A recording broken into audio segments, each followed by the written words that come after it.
अस्सलाम वालेकुम students, welcome to my channel doctor Ayesha Abid.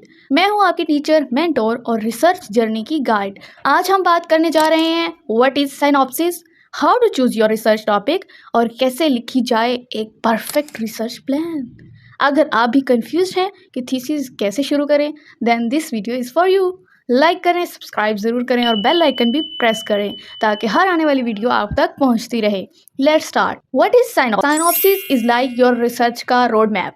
ये एक शॉर्ट समरी होती है जो बताती है आप क्या रिसर्च कर रही हैं, किस प्रॉब्लम पर फोकस है और कैसे डाटा कलेक्ट हो। की एलिमेंट्स ऑफ साइनॉप्सिस में सबसे पहला आता है टाइटल, मोस्ट इंपॉर्टेंट। ये आपके रिसर्च का नाम होता है जो कि क्लियर, स्पेसिफिक और रेलिवेंट होना चाहिए। For example, effect of stretching exercise on frozen shoulder in middle aged adult, this is your title.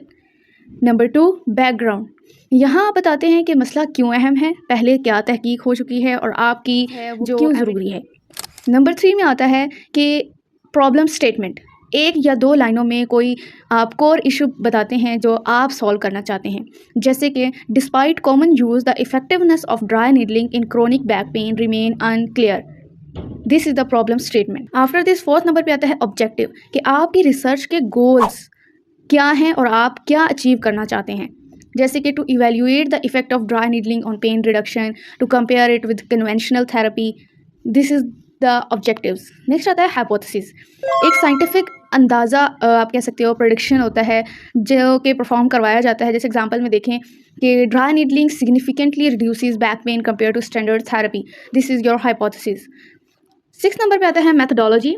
ये बड़ी इंपॉर्टेंट पार्ट होता है आपके साइनॉप्सिस का। इसमें आपने लिखना होता है कि पार्टिसिपेंट्स कौन हैं, स्टडी डिज़ाइन कैसा होगा, क्रॉस सेक्शनल होगा, RCT होगा, ये सर्वे बेस्ड होगा, टूल्स आप कौन से इस्तेमाल करोगे और डाटा को एनालाइज कैसे करोगे, ये सिस्टम आता है मेथडोलॉजी के। 7th पॉइंट है आपके पास रेफरेंस। आप किन रिसर्च पेपर्स या बुक्स से मदद ले रहे हैं, ये होता है रेफरेंस। मिनिमम 5 से 10 रिसेंट रेफरेंस होने चाहिए जो कि लास्ट 10 ईयर्स में जितनी भी रिसर्चेज होती हैं उनमें से लिए जाते हैं। नेक्स्ट है what is research and why.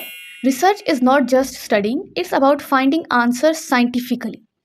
For example, क्या dry needling low back pain में इफेक्टिव है, ये एक रिसर्च टॉपिक आ गया, ठीक है। और इसमें आ गया कि साइंटिफिकली हम इसको कैसे प्रूव कर सकते हैं। सेकंड एग्जांपल के तौर पर अगर हम देखें, क्या स्ट्रेचिंग फ्रोजन शोल्डर के लिए बेस्ट है। In physical therapy evidence based practice is very important और रिसर्च ही वो बेस बनाता है। आपका इंटरेस्ट किस एरिया में है, ऑर्थो, न्यूरो, कार्डियो। नेक्स्ट आता है how to choose a topic. Research topic select करते वक्त ये टिप्स याद रखें। Choose your interest area, which area would you like to study, or would you like your upper body, lower body, hands, feet, knee, ankle, each and everything. Read latest journal articles. For example, you can go to the website PubMed, Google Scholar, ResearchArt. Ask then can I collect data easily, और फिर आपने देखना है कि क्या जो मैंने topic लिया है, जो मैंने इंटरेस्ट लिया है, उसका डाटा ईजिली मिल रहा है। उस आर्टिकल्स को रीड करने के बाद देखना है। Topic should be relevant and realistic, और इस बात का ख्याल रखना है कि वो जो टॉपिक है वो रियलिस्टिक भी हो, आपकी जो फील्ड है उससे रिलेटेड भी हो। Talk to your supervisor before finalising, major point. अगर आप एक बेस्ट थीसिस या बेस्ट रिसर्च करवाना चाहते हो या करना चाहते हो तो अपने सुपरवाइज़र की हेल्प ज़रूर लें, वही आपको कामयाब कर सकते हैं आपकी रिसर्च को एक्सेप्ट करवाने में भी और रिजेक्ट करवाने में भी।